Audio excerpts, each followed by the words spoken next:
The legend. அந்த படத்துக்கு அப்புறம் இந்த படம் வந்து என்னுடைய ரெண்டாவது படம் வந்து லீடர்.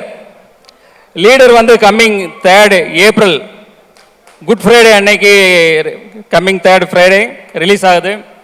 வேர்ல்டு வைடு அண்டு தமிழ்நாட்டிலையும் ரிலீஸ் ஆகுது. இந்த படத்துடைய கதை பார்த்தீங்கன்னா ஒரு இன்னசென்டான அப்பா பிள்ளை, அவங்க ரொம்ப சந்தோஷமாக வாழ்ந்துட்டு இருக்காங்க. திடீர்னு அவங்க வாழ்வில் மிகப்பெரிய ஒரு கேங்ஸ்டர் உள்ளே வர்றாங்க. அதுக்கப்புறம் நடக்கிற விஷயங்களை நம்ம டைரக்டர் துரை செந்தில்குமார் வந்து அவ்வளோ அழகாக இன்றைய தலைமுறையினருக்கு பிடிக்கிற மாதிரி அவ்வளோ அழகான ஒரு ஃப்ரெஷ்ஷாக எல்லாருக்கும் பிடிக்கிற வகையில் மிக அற்புதமாக இயக்கியிருக்காங்க.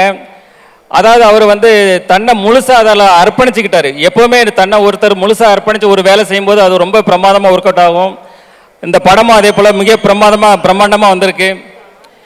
இந்த படத்தை ஃபஸ்ட்டு எடிட் பண்ணி பார்த்தது அந்த மியூசிக் டைரக்டர் ஜிப்ரான் அவர்கள் தான் பார்த்தாங்க. பார்த்துட்டு டைரக்டர்கிட்ட ஃபோன் பண்ணி ஒரு 1/2 hour இந்த படத்தை பற்றி ஒவ்வொரு டீட்டெயிலாக பாராட்டி அந்தளவுக்கு பேசியிருக்காரு. எனக்கு தெரிஞ்சு இதே போல் வேறு எந்த படத்துக்கும் அவர் பாராட்டியிருப்பாரா எனக்கு தெரியல.